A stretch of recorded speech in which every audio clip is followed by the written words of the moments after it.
la democracia formal o representativa.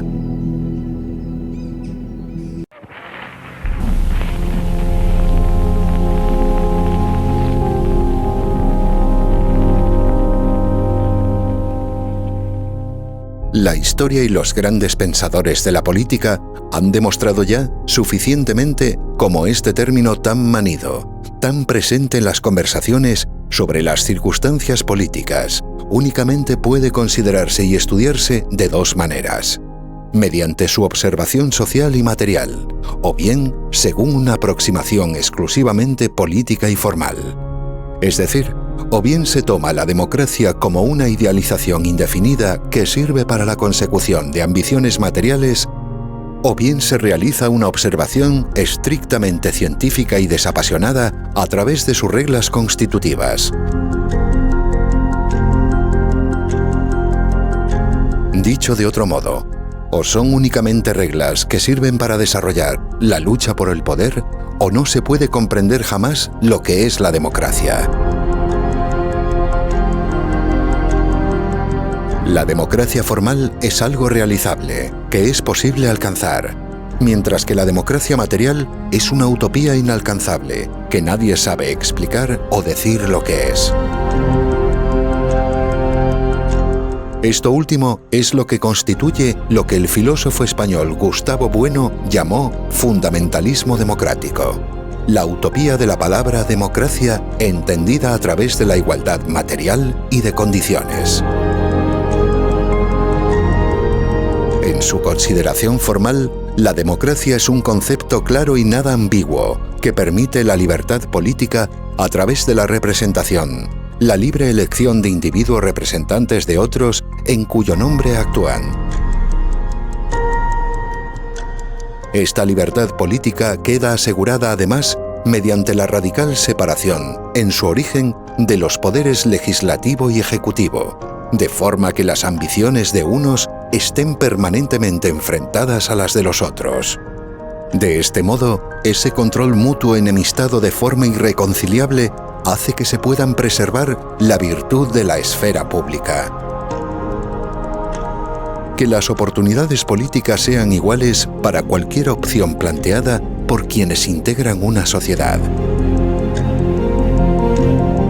Por eso no es concebible la prohibición de unas ideas o de unos partidos políticos, cualesquiera que sean, cuando hay democracia. Por la sencilla razón de que, cuando la hay, las acciones políticas y la responsabilidad recaen exclusivamente en cada individuo. Se pueden juzgar hechos jurídicos, pero no las ideas o los ideales de los individuos. Cuando hay democracia, las oportunidades para todas las ideas son las mismas, idénticas, porque hay libertad política de todos.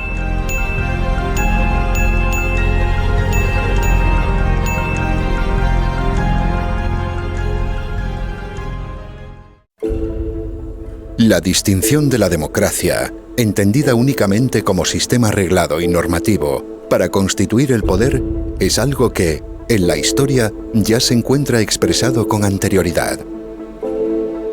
Han sido varios los grandes pensadores, aunque con un análisis insuficiente y el desconocimiento del fundamento de la libertad política colectiva, los que iniciaron la distinción entre la democracia formal y la democracia social. Filósofos como el profesor abulense de Harvard, Jorge Santayana, o Norberto Bobbio, jurista y filósofo italiano.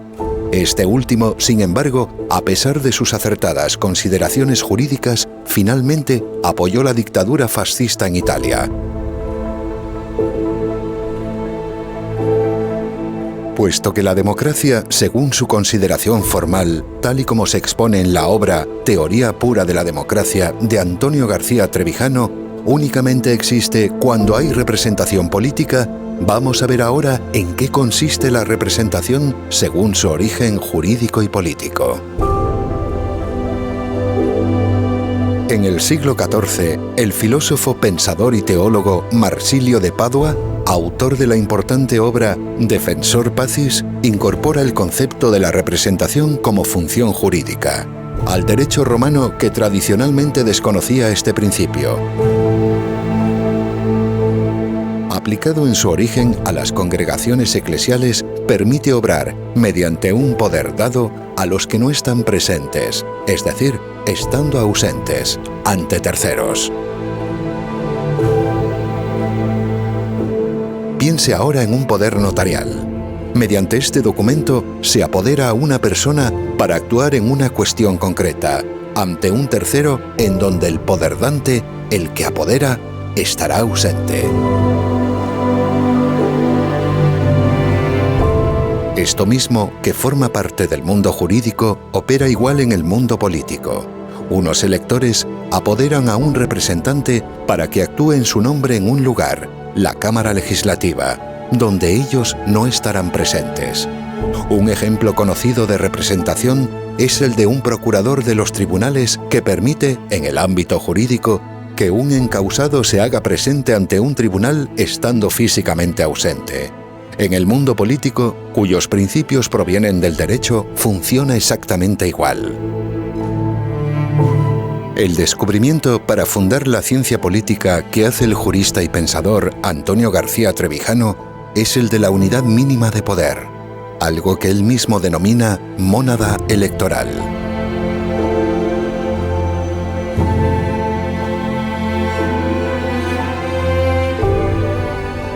Se traduce en la práctica como el pequeño distrito donde sus habitantes eligen a su representante de entre sus convecinos. Esta relación contractual entre el representante elegido y las personas representadas de ese distrito la mantiene la fuerza, coactiva e imperactiva, de la mayoría absoluta que lo elige. Si tomamos una pequeña comunidad vecinal de aproximadamente 100.000 habitantes, podremos comprender fácilmente que en ella podrán existir diversos candidatos en competencia.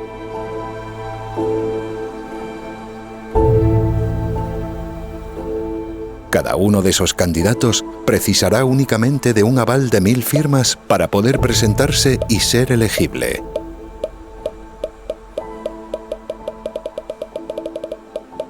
Y una vez presentadas esas candidaturas, y durante un breve periodo electoral, cada uno de ellos podrá exponer públicamente sus propuestas, ofrecidas gratuitamente a través de los medios de comunicación locales y los diversos espacios públicos con los que se cuente. Después, los habitantes de ese distrito vecinal votarán en unas urnas, introduciendo el nombre y los 2 apellidos por el candidato de su preferencia.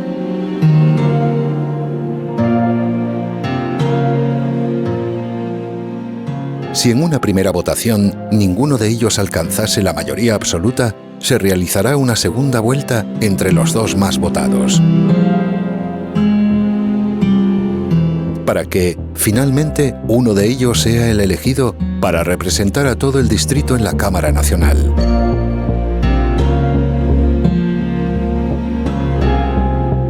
Observe que estos votantes no están votando a un partido político o una lista, estarán eligiendo a una persona individual. Este representante electo se convierte así en el diputado que tomará parte en la acción legislativa de un parlamento donde se discutirán y aprobarán las leyes que alcancen el apoyo mayoritario. Puesto que cada diputado se debe únicamente a los representados de su distrito y no a un jefe de partido o jerarquía superior, será difícil aprobar cualquier ley, y eso será muy bueno, puesto que únicamente aquellas que respondan a un interés mayoritario adquirirán la fuerza suficiente como para ser promulgadas.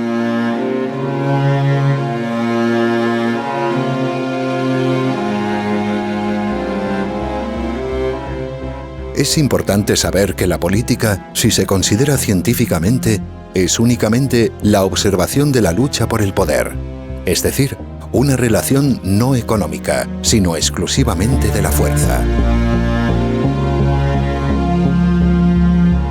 Y es esa fuerza la que mantiene a cada uno de los distintos representantes.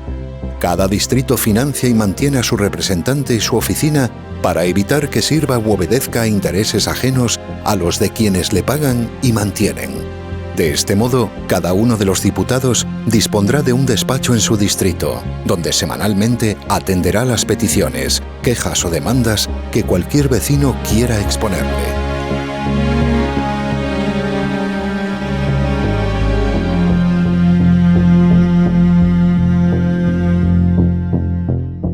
No es un diputado de partido estatal, sino un representante de una pequeña comunidad vecinal.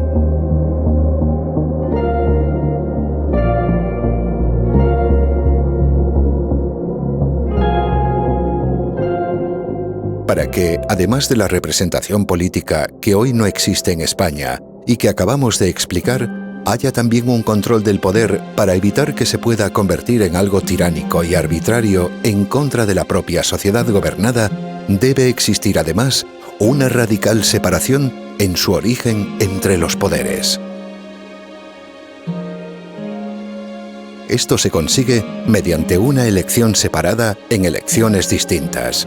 Unas para el poder legislativo, que corresponde a la nación a través de los representantes de los distritos, y otras para el poder ejecutivo del gobierno, que corresponde al Estado.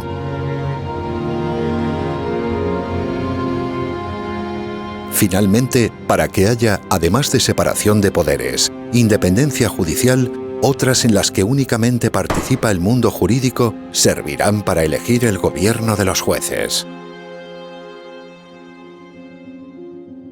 Para elegir al presidente del gobierno, que será quien tenga bajo su mando a todas las fuerzas armadas y de orden público, así como todo el aparato de la administración del Estado, se procede exactamente del mismo modo que para elegir a cualquier diputado, con la única diferencia de que se hará en un distrito nacional único y en el que, por mayoría absoluta y a doble vuelta si fuese necesario, será determinado.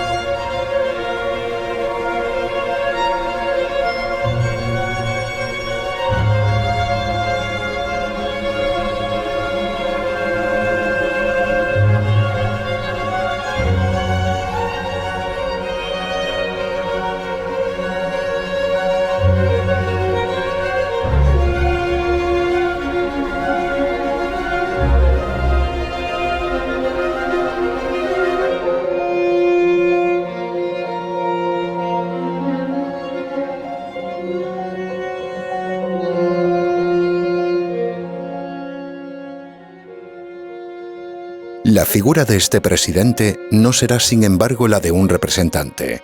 No puede representar al Estado en el interior de España, donde está siempre presente, sino que verá limitada su representación hacia el exterior de nuestras fronteras. El gobierno, al ser del Estado y no de la nación, como se suele decir equivocadamente, ejerce su representación en la acción política exterior. Siendo la personificación jurídica de la nación española, su acción internacional requiere de esa figura de dirección encarnada por el cargo del presidente. Finalmente, y para completar la exposición de lo que es la democracia como reglas constitutivas de un sistema político, cabe destacar también otra de las grandes aportaciones para la ciencia política creada por el jurista Antonio García Trevijano y que hace desaparecer por obsoleto el concepto de soberanía.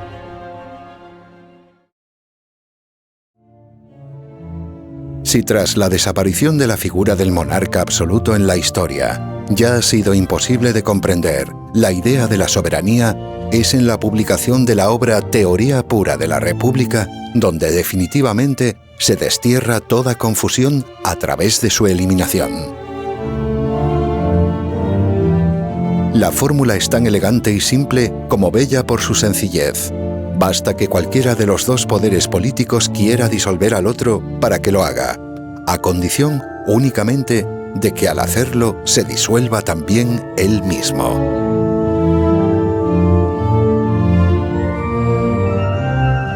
Veámoslo con un ejemplo fácil. Supongamos a un presidente del gobierno que ve imposible su acción por tener una amplia mayoría de la Asamblea Legislativa en contra.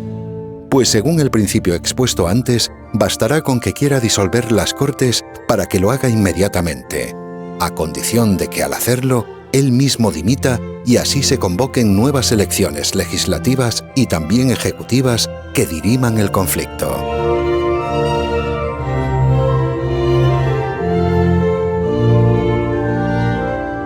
¿Qué sucede si es al contrario? Si una mayoría de diputados quiere destituir al presidente por cualquier motivo. Pues exactamente lo mismo. Podrán hacerlo en cualquier momento, siempre que después sean convocadas nuevas elecciones legislativas y presidenciales.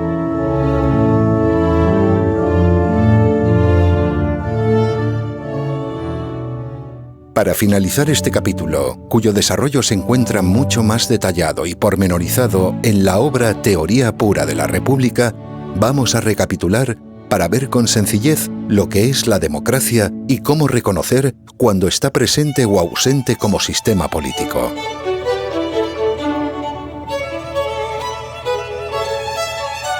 Debe existir representación del elector, es decir, la elección libre, uninominal y directa de cada uno de los representantes en pequeños distritos, cuyo mandato es imperativo y irrevocable por los propios electores.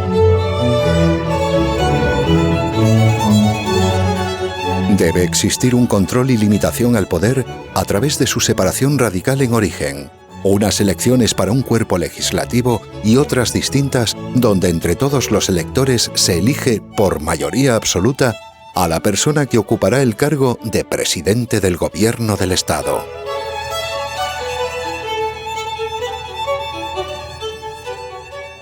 Debe haber también independencia judicial para que esa facultad de juzgar, propia de los jueces y los magistrados, se vea libre de injerencias de los dos poderes políticos. Esto es posible mediante la eliminación del Ministerio de Justicia con un órgano de gobierno independiente en su presupuesto y contando con una policía judicial propia y subordinada únicamente a ese cuerpo jurisdiccional.